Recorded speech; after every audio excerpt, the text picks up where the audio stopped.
What if I told you that you are going to die? Not in some distant, abstract future, but someday soon. Maybe sooner than you think. And when that moment comes, when your lungs pull in that final breath, when your eyes search for the last flicker of light, will you feel peace or will you feel regret? Most people never stop long enough to ask that question. They just keep moving. Wake up, scroll, complain, repeat. They live like time is infinite, like second chances will always come, like they can coast their way through life and somehow stumble into greatness. But that's not how it works. Because you only get one shot at this one life. And yet, most people treat it like a dress rehearsal. They play it safe. They shrink themselves to fit in.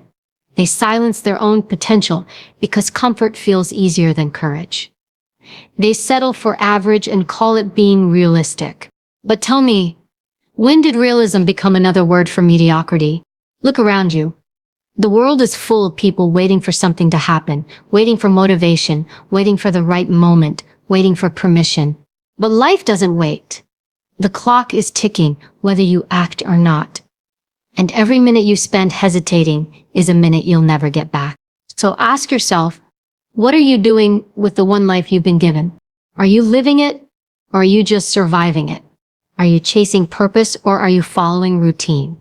Are you daring enough to become someone extraordinary, or are you choosing the slow death of mediocrity? Because make no mistake, mediocrity is a slow death. It's quiet, painless at first, but it eats away at you from the inside. It steals your fire. It convinces you to settle. It whispers that good enough is enough. And one day you wake up, look in the mirror and realize you've spent years being half alive. That moment, that realization is a wake-up call. The truth is, life doesn't owe you anything. No one is coming to save you. No one is going to hand you greatness. You have to earn it through grit, through pain, through every single choice you make when no one's watching. You've got one life. That's it. So what are you going to do with it? You wake up in the morning, reach for your phone, and start scrolling. Notifications, emails, messages, a dozen voices pulling at your attention before your feet even hit the floor. You tell yourself you'll start that new project tomorrow. You'll call that person tomorrow. You'll chase that dream tomorrow. But tomorrow isn't guaranteed. You know it. Deep down, you've always known it. You see, the illusion of time is one of the greatest lies we live under. We act like it's endless, like we can waste it without consequence. But time isn't generous, it's ruthless. It takes without asking. Every tick of the clock is a moment you'll never get back, a moment drifting further into the past. You can't rewind it. You can't bargain with it. You can't save it up for later. You either use it or you lose it. There are people who went to bed last night thinking they had years ahead of them. Plans, dreams, lists, routines. They never woke up. Their story ended mid-sentence. And we hear that and think, how tragic, yet we still move through our own days like we're immune to fate. Like somehow death has forgotten our address. But one day, it'll come knocking. This isn't meant to scare you. It's meant to wake you up. Because if you truly understood that your time is limited, you wouldn't waste a second of it living a life that doesn't set your soul on fire. You wouldn't stay in that job you hate, surrounded by people who drain you. You wouldn't silence your dreams because you're afraid of what people might think. You wouldn't wait for the perfect moment. You'd create it. The truth is, life can change in an instant. One phone call, one decision, one accident, one diagnosis, and suddenly everything you thought you had under control is gone. We spend so much of our lives assuming we'll get around to it that we forget the only time we truly own is now. Think about that for a moment. Right now, this very second is the only piece of time you're guaranteed. Yesterday's gone. Tomorrow is a maybe. So the question is, what are you doing with now? Most people spend their lives existing instead of living. They follow a script someone else wrote for them. Go to school, get the job, play it safe, retire someday, and hope it was all worth it. But what if that script doesn't fit you? What if you were meant for more? You can feel it, can't you? That quiet restlessness inside you, The whisper that says, I'm not supposed to live like this. That whisper is your soul begging for more. But most people ignore it because more requires risk. It requires stepping into the unknown, leaving the familiar, facing the possibility of failure. And so they stay where it's comfortable, where it's safe. But safety isn't living, it's existing on autopilot. Ask yourself this, if you knew you only had a year left, would you still be doing what you're doing right now? Would you still tolerate the same excuses, the same toxic relationships, the same fear holding you hostage? Would you still wake up every morning hitting snooze on your own potential? We've been conditioned to believe that we have time to chase dreams, time to make things right, time to live fully later. But later is a trap. Later becomes next week, next month, next year, and then one day you look back and realize later never came. The saddest words you can ever say are, I thought I had more time. Because by the time you realize you don't, it's too late to rewrite your story. So stop waiting. Stop waiting for someone to believe in you, to choose you, to give you permission. Stop waiting for the perfect moment. There isn't one. The perfect time to start is always now. You don't need a sign from the universe. You don't need every piece of the puzzle figured out. You just need the courage to move, to take one step, even if it's small, even if it's uncertain, because movement creates momentum, and momentum creates change. Think about how much energy you've wasted over the years, worrying about things that didn't matter, what people thought of you, what could go wrong, what might not work. None of that will matter in the end. The only thing that will matter is whether you showed up for your own life, whether you lived with passion, purpose, and truth. Every person you admire, every innovator, leader, artist, fighter, and visionary, they all understood this truth. The clock is ticking, and they refused to waste their time living small. They acted while everyone else hesitated. They spoke when everyone else stayed silent. They risked failure because they knew mediocrity was a far worse fate. And that's the difference. Greatness isn't reserved for the chosen few. It's reserved for the ones who choose to act before they're ready, who understand that every day is borrowed time, and they refuse to spend it doing things that don't matter. You've got one life, and it's happening right now. Not tomorrow. Not when you figure it all out. Not when you feel ready. Right now. In this breath. In this heartbeat. In this moment. So what are you doing with it? If there's something you've been putting off, a dream, a conversation, a change, do it. Stop playing small. Stop convincing yourself that comfort equals happiness. Comfort is just the slow death of your potential. You were not put on this earth to play it safe. You were put here to live, to love, to fight, to build, to create, to become everything you are capable of becoming. And that doesn't happen by accident. It happens by choice. One day, your time will run out. No warning, no reset button, no second chance. When that day comes, I want you to look back and know, I lived. I didn't waste it. Because that's what this is really about. Not chasing perfection, not chasing fame or success or approval. It's about refusing to leave this world with your potential still locked inside you. You have one life. Don't waste it being half alive. Don't settle for average. Don't let the fear of dying stop you from truly living. Because tomorrow isn't promise. But today is yours. Mediocrity doesn't just happen. It's not something you wake up one day and accidentally become. Mediocrity is a choice.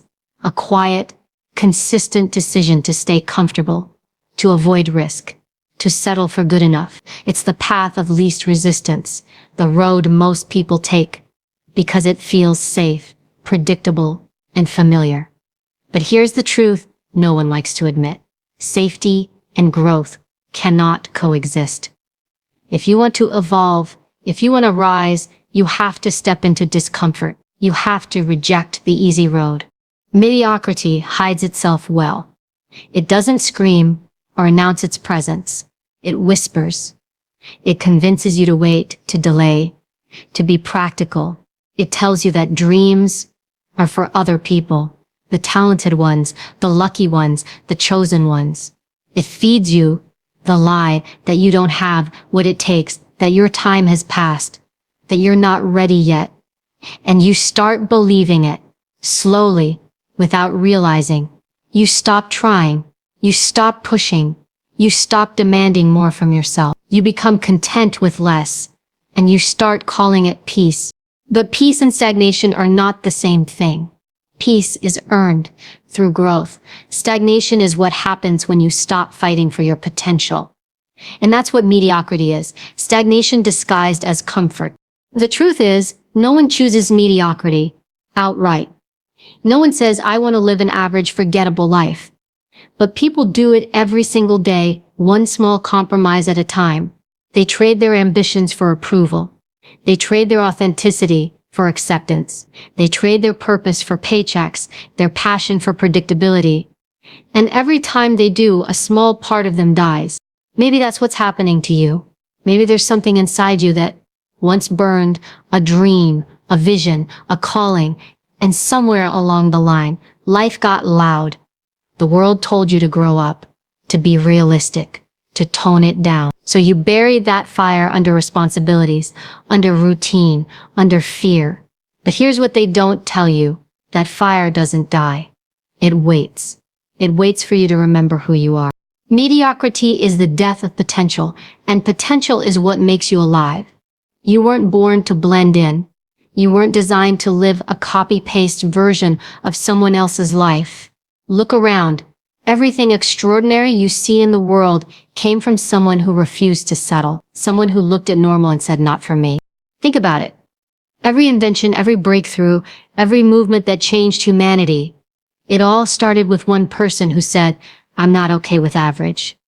The question is, are you? Average is easy. It requires nothing from you but the bare minimum. You show up, do what's expected, go home, repeat. You follow the script. You don't fail, but you also don't win. You stay in that comfortable middle ground where nothing hurts too much, but nothing excites you either. And the danger of that life is that it feels safe until you realize it's slowly numbing your soul. The people who break free from mediocrity aren't always the smartest, the strongest, or the most talented. They're the ones who decide. They decide that they will not accept good enough. They decide to chase something bigger than their fear. They decide to keep moving when everyone else stops. That's what separates the great from the average. Not ability, but audacity. If you think you don't have what it takes to be extraordinary, look closer. The truth is, the difference between you and the people you admire is not talent, it's tolerance. They've learned to tolerate discomfort, to stay in the fight longer, to face rejection, and still move forward. They fail, they get back up, they learn, they adapt. While most people quit after the first sign of struggle, they stay the course. That's what kills mediocrity. Persistence. You want to know how mediocrity survives? It survives through excuses. I don't have time. I'm not ready. It's not the right moment. I'll do it when things calm down. Every excuse is a brick in the wall you build around your own potential. And one day, that wall becomes so high you can't even see what's possible anymore. But you can tear it down by choosing differently, by making a new decision every day to refuse average, by showing up even when it's hard, by refusing to settle for half effort, half dreams, half life. Because the truth is, mediocrity doesn't die in one bold act. It dies in the daily discipline of refusing to settle. Most people will tell you to be realistic. They'll say it's wise to keep your expectations small. But what they really mean is don't make me uncomfortable by showing me what's possible. Because when you rise, you force others to confront their own limitations. And not everyone is ready for that. So they'll call you crazy, arrogant, obsessed, and you'll have to learn to be okay with that. Because the price of greatness is a misunderstanding. You can't live for applause and live with purpose at the same time. You have to decide what matters more, fitting in or standing out, approval or authenticity, comfort or calling. You can't have both. Every person you envy, every success story you look up to, they started right where you are. No connections, no guarantees, just a decision. I will not be ordinary. That's it. That's the turning point. So ask yourself, are you living by default or by design? Are you reacting to life or creating it? Are you coasting on autopilot or are you actively building the person you want to become? Because mediocrity is what happens when you stop asking those questions. The world doesn't reward average. It forgets it. No one remembers the people who played it safe. No one builds statues for the ones who stayed comfortable. History only remembers the ones who dared. The ones who risked looking foolish, who tried when others quit, who lived fully and unapologetically. You have one life, one chance. So why would you waste it trying to blend in? Why would you trade your fire for someone else's approval? Why would you accept a life that doesn't challenge you, move you, excite you, scare you a little? Mediocrity might feel safe today, but one day you'll look back and realize it cost you everything. Your potential, your purpose, your time. Don't let that happen. Refuse to be average. Every single morning you wake up, you have a choice. Rise or remain. Step forward into growth or retreat into comfort. Be the person you were meant to be or the person you settled for. It's your choice. It always has been. Growth doesn't happen in comfort. It never has. Nothing powerful, nothing meaningful, nothing world-changing has ever come from someone who stayed comfortable. Comfort is the enemy of progress. It lulls you into complacency, makes you believe you're safe, when in reality, you're stuck. The truth is, every breakthrough in your life will demand that you walk through the fire of discomfort. You don't evolve by avoiding the hard things. You evolve by facing them, again and again, until they no longer have power over you. Think about the last time you truly grew as a person. Was it during the easy seasons when everything went right, when life felt smooth and predictable? No. You grew when you were tested. You grew when you were forced to adapt. You grew when life cornered you and you had to fight your way out. The moments that broke you open were the ones that made you stronger, wiser, more resilient. Discomfort is not the enemy, it's the invitation. It's life's way of asking, how bad do you really want it? But here's the problem. Most people run from discomfort. The second things get hard, they quit. They start doubting themselves. They look for shortcuts, easy fixes, soft landings. They say things like, maybe it's just not meant to be. That's not fate speaking. That's fear. And fear is clever. It dresses itself up as logic, reason, practicality. It'll whisper, be smart. Don't take that risk. Don't push too hard. Stay safe. And if you listen to that voice long enough, you'll start to believe that avoiding pain is the same as finding peace. It's not. Avoiding pain doesn't make you free. It makes you fragile. Every time you choose comfort over challenge, you weaken your ability to handle life. You become softer, more dependent on easy things, less capable of facing hard truths. And then one day, when life inevitably throws something real at you, loss, failure, betrayal, you crumble because you've never trained yourself to endure. You build resilience the same way you build muscle, through resistance. You don't get stronger by lifting feathers, you get stronger by lifting weight. And life works the same way. The heavier the challenge, the greater the strength it forges in you. Discomfort is the weight room of the soul. Every time you push through pain, every time you endure, every time you keep going when everything in you wants to quit, you're building something unbreakable inside yourself. That's why the people who grow the most are the ones who stop avoiding pain and start leaning into it. They understand that discomfort isn't punishment, it's preparation. It's preparing you for the next level, the next opportunity, the next version of yourself. It's stripping away the weakness, the excuses, the limitations that keep you small. Think about a diamond. It begins as a lump of carbon, dull, ordinary, unremarkable. But under intense heat and pressure, it transforms into something rare and extraordinary. That's what discomfort does to you. It's not trying to destroy you, it's trying to shape you. But most people never stay in the pressure long enough to transform. They tap out too early. They say this is too much right before they were about to break through. Growth requires endurance. You have to be willing to stay in the discomfort long enough for it to teach you what it came to teach. When you run every time things get hard, you rob yourself of your own evolution. There's a story about a butterfly struggling to emerge from its cocoon. Someone, feeling sorry for it, decides to help by cutting the cocoon open. The butterfly comes out easily, but its wings are weak, its body swollen. It never flies. What that person didn't understand is that the struggle is necessary. The resistance of the cocoon forces blood into the butterfly's wings, making them strong enough for flight. Without the struggle, it never becomes what it was meant to be. That's you. Your struggles are your cocoon. Your pain is the resistance that makes your wings strong enough to carry you. Stop asking for things to be easier. Ask to be stronger. Stop praying for lighter loads. Pray for broader shoulders. Because when you stop avoiding the discomfort, you stop being a victim of life and start being a student of it. Every challenge you face is either an obstacle or an opportunity. You decide which one it becomes. When something hard hits you, you can say, "Why me?" Or you can say, "Try me." You can crumble or you can climb. The discomfort will be there either way. The difference is what you choose to do with it. Discomfort is not a sign that you're failing. It's a sign that you're growing. You're stretching beyond what's familiar.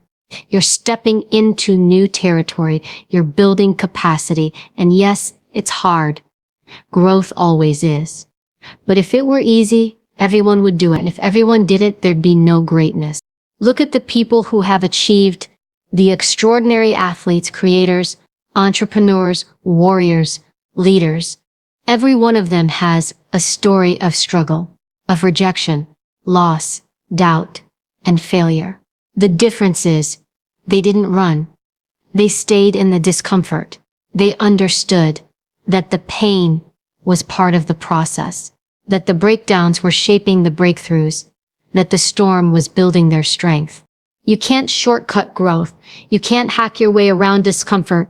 You can mask it for a while, with distractions, with busyness, with denial, but eventually it finds you. And when it does, it will ask you, who are you when it hurts? Because that's when your character is revealed, not when things are easy, but when they're brutal. When you have every reason to quit, and you don't, that's where self-respect is born. In those quiet, unseen moments when you push through your limits and come out stronger, that's the kind of pride no applause can give you, the kind of confidence that no one can take away. So the next time you feel uncomfortable, the next time you doubt yourself, fear the outcome, or want to quit, remember this, that feeling is proof you're growing. It's the pain of transformation. You're shedding the version of yourself that was too small for where you're going. And yes, it hurts. Growth always does. But so does staying stuck. The difference is that one pain leads to progress and the other leads to regret. Discomfort is the price of greatness. It's the toll you pay to cross the bridge between who you are and who you're meant to be. You can't avoid it. You can only decide whether you'll let it make you or break you. When you embrace discomfort, you take back your power. You stop waiting for easy days. You stop fearing failure. You start living with a kind of freedom that most people never experience. The freedom that comes from knowing you can handle anything. So the next time life pushes you into something hard, don't run, don't hide, don't look for the exit. Stand in it, feel it, learn from it, because that's where you'll find your strength, your courage, your voice. That's where you'll meet the real you, the one who refuses to settle for less, the one who knows that greatness lives on the other side of pain. That's the gateway. That's where you grow. Motivation is easy. It's exciting. It's that rush you feel after watching an inspiring video, hearing a powerful quote, or imagining your dream life. Motivation feels good. It makes you believe you're ready to conquer the world. But here's the catch. Motivation fades. It's unreliable. It's emotional. It comes when things are going well and disappears the moment life gets tough. You can't build anything lasting on motivation. What builds greatness, what separates the exceptional from the average, is self-discipline. Discipline doesn't care about how you feel. It doesn't ask for your mood, your comfort, or your convenience. It shows up whether you're tired or inspired, ready or not. It's doing what needs to be done, especially when you don't feel like doing it. That's what builds power. That's what builds character. Most people fail not because they lack talent or intelligence, but because they lack consistency. They start strong, full of energy and excitement. But as soon as the initial spark wears off, they stop. They start on Monday and quit by Friday. They make promises to themselves and break them the moment it gets uncomfortable. Then they tell themselves, I just need to get motivated again. No, you don't need more motivation. You need more discipline. Motivation is temporary fuel. Discipline is the engine. Without it, you go nowhere. Think about it. The most successful people in any field, athletes, artists, entrepreneurs, leaders, they don't rely on motivation. They rely on systems, habits, structure. They've trained themselves to act regardless of how they feel, because feelings lie. They tell you to sleep in, to skip the gym, to take a day off, to start later. But discipline tells you the truth. It tells you what must be done, and it demands that you do it. Every time you choose discipline over comfort, you cast a vote for the person you want to become. And every time you choose comfort over discipline, you cast a vote for the person you're trying to leave behind. Change doesn't happen all at once. It happens one choice at a time. Most people wait for the right mood to start taking action. They say, I'll do it when I feel ready. But the truth is, you'll never feel ready. You'll never wake up one day magically inspired to change your life. You have to move first, and the motivation comes later. Action creates motivation, not the other way around. There's a quiet power in doing the work when no one is watching. In getting up early when the world is still asleep. In pushing through the grind, day after day with no applause, no recognition, no guarantee. That's where character is built. That's where confidence is forged. Because confidence doesn't come from saying, I believe in myself. It comes from proving to yourself through repeated action that you keep your word. Discipline is self-respect. Every time you keep a promise to yourself, you're telling your mind, I can trust me. That trust is priceless. It's what keeps you grounded when things fall apart. It's what pushes you through the storm when motivation has long disappeared. But discipline isn't glamorous. It's not about perfect morning routines or fancy planners. It's about showing up when it's inconvenient. It's about making sacrifices